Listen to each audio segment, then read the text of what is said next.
Tu es un peu trop vieille école pour la direction que nous prenons. Il nous faut quelqu'un qui puisse innover. Je m'appelle Marc Delattre. J'ai 60 ans et jusqu'à ce matin, j'étais directeur financier de Duroval Industries depuis 15 ans. J'avais rejoint l'entreprise lorsqu'elle n'était encore qu'un groupe familial en difficulté, avec 3 petits ateliers à Clermont-Ferrand. Aujourd'hui, Duroval est coté sur Euronext, avec 16 sites de production répartis dans tout le sud de la France. J'ai accompagné l'entreprise à travers 2 crises économiques, une fusion avortée et plus d'intrigues de conseils d'administration que je ne préfère en admettre. Je ne suis pas du genre à faire le show. Je ne flatte pas les investisseurs autour d'un verre de champagne. Mais les chiffres étaient toujours exacts, les bilans toujours propres. Et sous ma responsabilité, la société n'a jamais manqué un seul dépôt auprès de l'AMF. Puis Étienne Mercier est arrivé. 34 ans, veste cintrée et basket de créateur. Le conseil d'administration l'a nommé PDG il y a 3 mois et il a traversé les bureaux comme une tempête en parlant de synergie, de rupture de modèle et de réinvention stratégique. J'ai compris ce qui m'attendait dès qu'il a fixé notre premier entretien individuel. Le marché évolue, Marc, m'a-t-il dit aujourd'hui, en s'installant dans mon fauteuil, les pieds posés sur mon propre bureau. Nous avons besoin de quelqu'un qui parle le langage de la finance moderne. Je n'ai rien dit. J'ai hoché la tête et lui ai serré la main, sans sourire. On fait venir Alexandre Girard, 28 ans, un esprit brillant.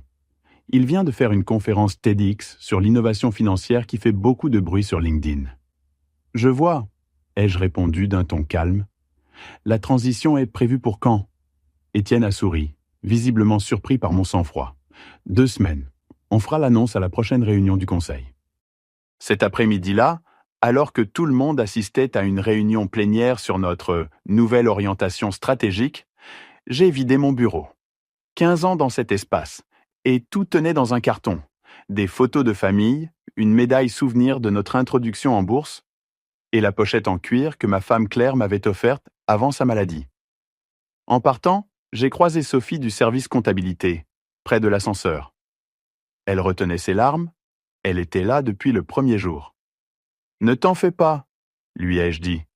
Ça fait partie du cycle. » Ce que je ne lui ai pas dit, c'est que j'avais passé les 6 derniers mois à documenter discrètement une série d'opérations douteuses qui avaient commencé à apparaître dans nos comptes peu après l'arrivée d'Étienne et qui s'étaient intensifiées après qu'il eut mentionné l'arrivée d'Alexandre, son prodige de la finance. Je ne cherchais pas la vengeance. Je faisais simplement mon travail, garder les comptes en ordre, même sur le chemin de la sortie. J'ai grandi dans la quincaillerie de mon père, à Aurillac, au cœur du Cantal. Il m'a appris une chose, les chiffres ne mentent jamais, même quand les gens le font. J'ai financé mes études en réapprovisionnant les rayons le soir et en aidant mon père à faire sa comptabilité. Une fois diplômé, j'ai refusé des offres plus lucratives pour rester en région. J'ai monté les échelons dans plusieurs PME industrielles du Massif central, jusqu'au jour où le fondateur de Duroval, Henri Besson, m'a appelé personnellement en 2008. « Il me faut quelqu'un de fiable », m'a-t-il dit. « Quelqu'un qui dort mieux quand les comptes sont équilibrés. » Pendant 10 ans, Henri et moi avons construit quelque chose de solide. Lorsqu'il est parti à la retraite, la transition s'est faite sans heurts. La nouvelle directrice générale, Anne Lefebvre, respectait les processus que nous avions mis en place. Nous n'étions pas toujours d'accord, mais elle écoutait. Et l'entreprise a connu une croissance stable. Pas de coup d'éclat, juste une gestion rigoureuse et une comptabilité propre. Puis Anne est partie et le conseil a voulu du sang neuf. C'est là qu'Étienne Mercier est entré en scène, avec son MBA de HEC et son expérience dans une start-up parisienne plus bruyante que rentable. Le premier signal d'alarme est arrivé dès sa 2e semaine. Il a contourné nos procédures d'achat pour faire appel à un consultant marketing, un ancien camarade d'école, payé 4 fois notre tarif habituel. Quand je l'ai interrogé, il m'a simplement souri. « On voit plus grand maintenant, Marc. Les anciennes règles ne s'appliquent plus. » Le deuxième signe, c'est quand il a modifié la structure hiérarchique pour que le département financier passe par son nouveau directeur de l'innovation, avant de lui remonter les informations. Le troisième ?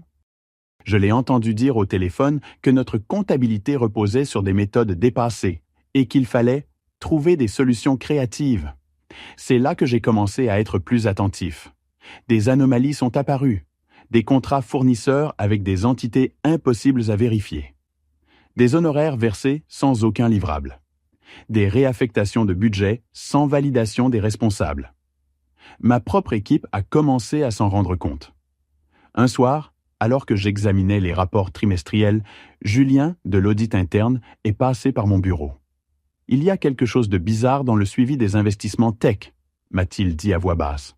« Les chiffres ne correspondent pas entre l'enregistrement et le rapport. »« Note tout », lui ai-je répondu. « Reste factuel. » Claire m'aurait dit de taper du poing sur la table, de me lever en pleine réunion du conseil et de partir avec fracas. Mais le cancer l'a emporté il y a 3 ans. Et sans sa fougue, je suis devenu plus méthodique, plus patient. Alors, au lieu d'un affrontement, j'ai gardé des traces. J'ai téléchargé des transactions suspectes, croisé des anomalies comptables, tout en gardant la même posture calme dans les réunions, même quand Étienne faisait entrer les siens et poussait les miens vers la sortie. Ce n'était pas de la paranoïa. Les motifs étaient trop cohérents.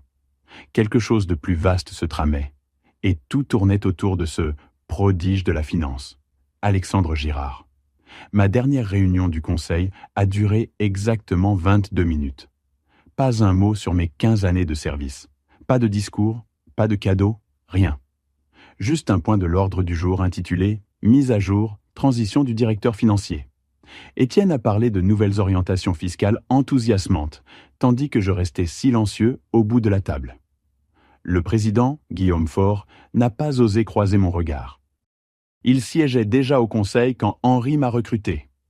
Aujourd'hui, il se contentait d'acquiescer aux propos d'Étienne sur la façon dont Alexandre allait révolutionner notre approche de l'allocation du capital. J'aurais espéré de la part de Guillaume un mot, une reconnaissance, même discrète, de ce que nous avions bâti ensemble. Mais non, la réunion a rapidement enchaîné avec le point suivant, le nouveau siège social qu'Étienne voulait implanter dans le centre de Clermont. Alors que tous quittèrent la salle, Guillaume s'est arrêté un instant près de ma chaise. « Vous avez été un actif précieux, Marc », m'a-t-il dit, me tapotant l'épaule maladroitement. « Bonne continuation, un actif, comme une machine amortie. » Je suis retourné dans mon bureau, celui d'Alexandre désormais, pour récupérer ma boîte. À travers la cloison vitrée, je voyais Étienne lui faire la visite, désignant les graphiques sur mes murs, comme s'il s'agissait de peintures rupestres. Sophie m'attendait devant la porte, une enveloppe à la main. « Le service compta a fait une cagnotte », m'a-t-elle dit. « Pour un vrai dîner d'au revoir. » Je l'ai remerciée, sachant que je ne l'utiliserais pas. Avant qu'elle ne parte, je lui ai demandé « Sophie, tu te souviens quand ont commencé à arriver les factures de Vertex Conseil ?» Elle a réfléchi quelques secondes. « Février, je crois. Juste après que M. Mercier a lancé son plan de transformation numérique. » Février. 2 semaines avant qu'il ne parle d'Alexandre. Ce soir-là, chez moi, j'ai étalé tous mes dossiers sur la table de la salle à manger. 6 mois de transactions douteuses. Des factures pour des prestations jamais réalisées. Des honoraires versés à des cabinets étrangers sans justificatif fiscal. Et surtout, des fournisseurs écrans, tous reliés à une société de portefeuille appelée Accentia, immatriculée 3 jours avant l'annonce officielle d'Étienne comme PDG. Le schéma était clair. Alexandre n'avait pas été embauché parce que j'étais dépassé. Il l'avait été parce qu'ils avaient mis en place un système pour siphonner les finances de l'entreprise à travers de faux prestataires et des consultants de papier, le tout dissimulé dans des coûts de transformation digitale, difficilement contestable dans le contexte économique actuel. Il devait se débarrasser de moi, parce que je posais trop de questions, parce que je scrutais les détails de trop près. Je me suis renfoncé dans mon fauteuil, contemplant les preuves devant moi. Pour la première fois depuis la mort de Claire, je ressentais quelque chose d'autre que la routine mécanique du quotidien. Ce n'était pas de la colère, plutôt quelque chose de plus froid, de plus précis. J'ai allumé mon ordinateur et commencé à tout organiser méthodiquement. Références croisées, chronologie, traçabilité des comptes. Je n'allais pas confronter Étienne. Je n'allais pas convoquer une réunion extraordinaire du conseil ni alerter la presse. Ce n'était pas mon genre. Non. Je ferais ce que j'avais toujours fait. Laisser les chiffres parler. Mais cette fois, je m'assurerai que les bonnes personnes les entendent. Une semaine après mon départ, j'ai décidé de contacter Guillaume Faure directement. Malgré son adieu tiède, il avait toujours été équitable. Il méritait de savoir ce qu'il risquait d'ignorer. J'ai appelé son bureau et laissé un message à son assistante. Je voulais simplement lui faire part de quelques préoccupations financières de mes dernières semaines. Rien d'urgent, mais à ne pas négliger. Il m'a rappelé le lendemain.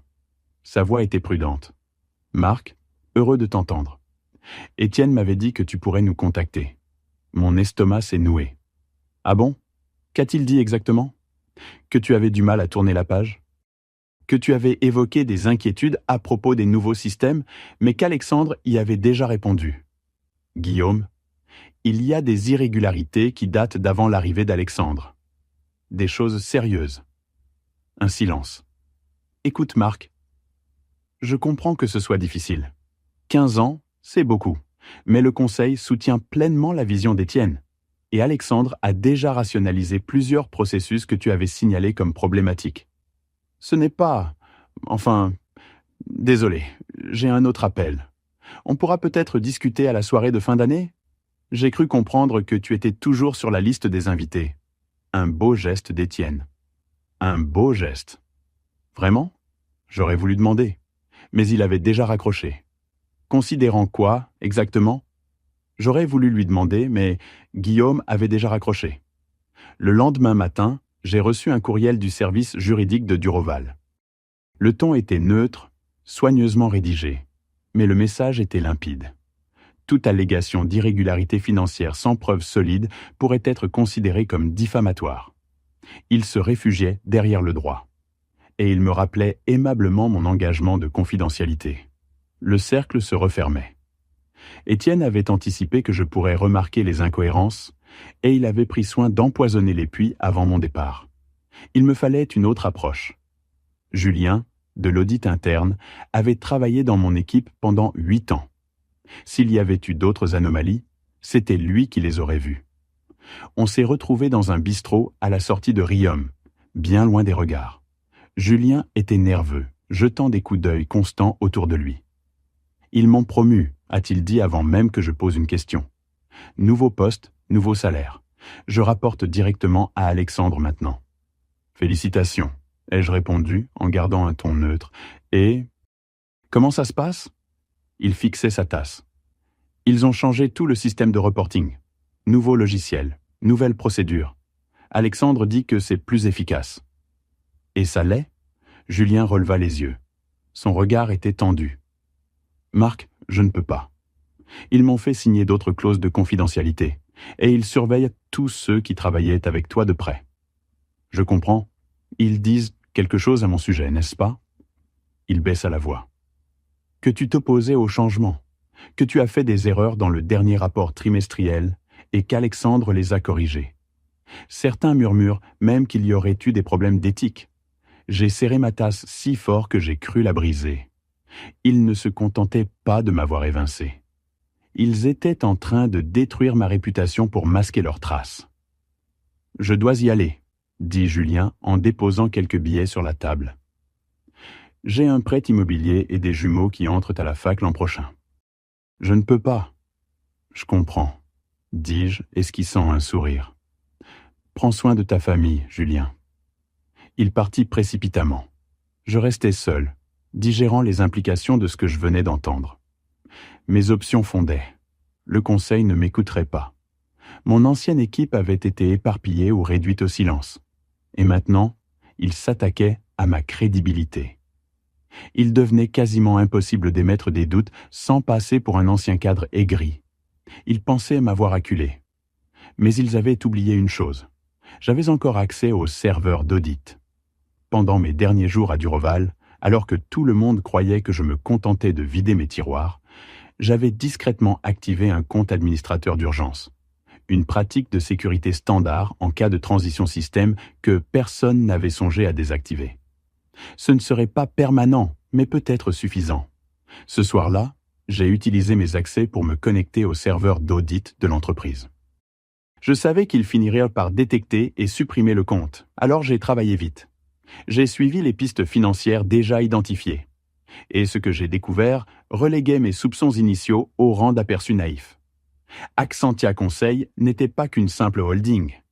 C'était le nœud d'un réseau de sociétés écrans, toutes interconnectées dans un enchevêtrement de transactions destinées à masquer leurs liens. Certaines remontaient à avant même l'arrivée d'Étienne chez Duroval.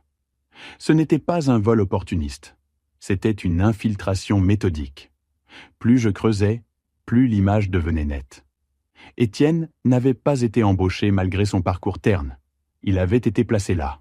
Son ancienne start-up, celle de la French Tech, dont tout le monde parlait, mais qui ne générait aucun bénéfice, avait été financée par le même fonds d'investissement qui récemment avait obtenu 3 sièges au conseil d'administration de Duroval, dont celui de Thomas Faure, neveu de Guillaume, nommé il y a 6 mois. Ce n'était pas un simple abus de pouvoir.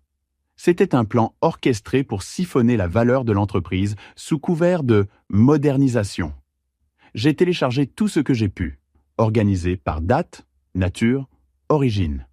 À l'aube, j'avais retracé plus de 11 millions d'euros détournés depuis différents services, à travers de faux contrats fournisseurs, des prestations surévaluées et des missions de conseil fantôme. Épuisé, j'ai préparé un café et me suis installé sur ma terrasse arrière, regardant le soleil se lever au-dessus de la chaîne des Puisses. Claire et moi avions acheté cette maison pour sa vue. « L'eau calme ton esprit trop logique », disait-elle. Aujourd'hui, je laissais la lenteur du lever de soleil remettre de l'ordre dans mes pensées. Prévenir le conseil discrètement avait été naïf. Cette affaire dépassait largement Étienne et Alexandre. Certains membres du conseil étaient probablement complices. Ce qui expliquait pourquoi ils avaient été si empressés de remplacer Anne Lefebvre par un profil extérieur. Je devais être plus malin, plus stratégique. Je passais la matinée à cartographier les liens entre les administrateurs, les anciens associés d'Étienne et les sociétés écrans. L'après-midi, j'avais identifié 3 membres du conseil probablement non impliqués. Hélène Marchand, ancienne dirigeante d'un groupe industriel concurrent, à la retraite depuis peu. David Cohen, représentant du fonds de retraite des salariés. Et Antoine Renaud, le plus ancien du conseil, rarement loquace, mais toujours présent au vote. Je découvris aussi un détail que j'avais négligé. Alexandre Girard avait brièvement travaillé chez Vertex Conseil, l'un des prestataires écrans, 3 ans plus tôt. Son nom figurait dans les statuts de constitution comme cofondateur, bien qu'il ait été retiré des documents publics juste avant son embauche chez Duroval. Alors que je compilais les documents, mon téléphone sonna. Numéro masqué. Je décrochai. « Monsieur Marc Delattre ?» demanda une voix de femme. Lui-même. « Je m'appelle Vanessa Talbot. Je suis inspectrice au sein de la direction des enquêtes de l'autorité des marchés financiers. » Mon cœur s'arrêta un instant. Nous avons reçu un signalement anonyme concernant d'éventuelles irrégularités financières chez Duroval Industries, impliquant certains membres récents de la direction. L'auteur indique que vous pourriez détenir des informations pertinentes. Je choisis mes mots avec soin. J'ai quitté récemment mes fonctions de directeur financier, après 15 ans dans l'entreprise. Nous sommes au courant. Accepteriez-vous un entretien informel pour évoquer certaines opérations réalisées au cours des 6 derniers mois ? Qui d'autre sait que vous m'appelez ? Personne, en dehors de mon équipe. Ce n'est pas encore une enquête formelle. Il s'agit d'un recueil préliminaire de faits. Je pesais mes options. Contacter directement l'AMF rendrait tout cela public très vite. Les actions chuteraient. Des centaines de salariés, des gens comme Sophie ou Julien, pourraient en souffrir si l'entreprise sombrait dans un scandale. Mais quelqu'un avait déjà donné l'alerte. Le compte à rebours avait commencé. « Il me faudra un peu de temps », dis-je enfin. « Du temps pourquoi, monsieur Delattre ? » « Pour m'assurer de faire les choses correctement. » Mon cœur manqua un battement. Nous avons reçu un signalement anonyme évoquant de possibles irrégularités financières chez Duroval Industries impliquant la nouvelle direction, poursuivit l'agente de l'AMF. L'information transmise indique que vous pourriez détenir des éléments pertinents. Je choisis mes mots avec prudence. J'ai quitté mon poste de directeur financier récemment, après 15 ans de service. Oui, nous sommes au courant. Seriez-vous disposé à nous rencontrer de manière informelle, pour évoquer certaines opérations effectuées ces 6 derniers mois ? Qui d'autre sait que vous m'appelez ? Personne en dehors de mon équipe directe. Ce n'est pas une enquête officielle pour l'instant. Il s'agit d'une vérification initiale. Je pesais mes options. Contacter directement l'AMF rendrait l'affaire publique très vite. L'action de Duroval s'effondrerait. Des centaines d'employés, des gens comme Sophie ou Julien, seraient impactés si l'entreprise s'effondrait sous le poids du scandale. Mais quelqu'un avait déjà déclenché le compte à rebours. J'aurais besoin de quelques jours, dis-je finalement. Quelques jours pourquoi, monsieur Delattre ? Pour faire les choses correctement, je me suis donné 3 jours pour exécuter mon plan. D'abord, il me fallait sécuriser les preuves. J'ai dupliqué l'intégralité de mes fichiers vers plusieurs serveurs protégés et mis en place des interrupteurs mortels. Si je n'entrais pas un code toutes les 48 heures, l'ensemble des documents seraient envoyés automatiquement à l'AMF, au parquet national financier, ainsi qu'à 3 journalistes économiques en qui j'avais confiance. Ensuite, j'ai rédigé avec soin des courriels adressés aux 3 administrateurs que je croyais non impliqués. Hélène Marchand, David Cohen et Antoine Renaud. Je n'ai accusé personne. Je me suis contenté de pointer des schémas inquiétants repérés avant mon départ, en y joignant juste assez d'éléments pour susciter de sérieuses questions sans les inonder de détails. J'ai programmé l'envoi automatique de ces messages pour dans 2 jours. La partie la plus délicate restait à venir. J'ai contacté Sophie et lui ai proposé un café. Elle a accepté tout de suite. Ils sont en train de démanteler tout le service, m'a-t-elle dit d'une voix à peine audible. Alexandre parle de mutualiser les fonctions comptables, mais la moitié de l'équipe a reçu des propositions de reclassement. L'autre moitié est en cours d'évaluation. Y compris toi ? Elle hocha la tête, les yeux embués. 22 ans chez Duroval. Et d'un coup, on me dit que mon poste est devenu redondant. J'ai 6 semaines pour retrouver un poste en interne, sinon. Elle s'interrompit, respirant profondément. Tu te souviens du protocole d'audit qu'on avait mis en place après le rachat de l'Accord Métaux ? Celui avec le circuit de validation parallèle ? Elle fronça les sourcils, puis comprit. Le double traçage automatique, celui qui duplique toutes les transactions de plus de 50 000 sur le serveur sécurisé. Il fonctionne toujours ? À ma connaissance, oui. Il est codé en dur dans le système. L'équipe d'Alexandre devrait connaître son existence pour pouvoir le désactiver. Je hochai la tête, soulagé. Qui a accès aux enregistrements ? Seule l'équipe senior d'audit. Et Alexandre, forcément, puisqu'il est désormais directeur financier. Et les sauvegardes mensuelles ? Elles sont toujours envoyées à l'archivage chez DocuBase, le 1er de chaque mois. Elle réfléchit un instant. Oui, c'est toujours automatisé. Le backup d'octobre est parti la semaine dernière. Parfait. Même si Étienne et Alexandre comprenaient ce que je faisais et tentèrent de modifier les données, les originaux étaient déjà archivés hors site, en toute sécurité. Sophie, je vais te demander quelque chose d'important. Tu peux refuser, bien sûr. Je lui ai glissé une enveloppe scellée. À l'intérieur, une lettre officielle signalant des préoccupations financières spécifiques. En tant que responsable senior en comptabilité, elle était légalement tenue d'en référer à l'audit interne.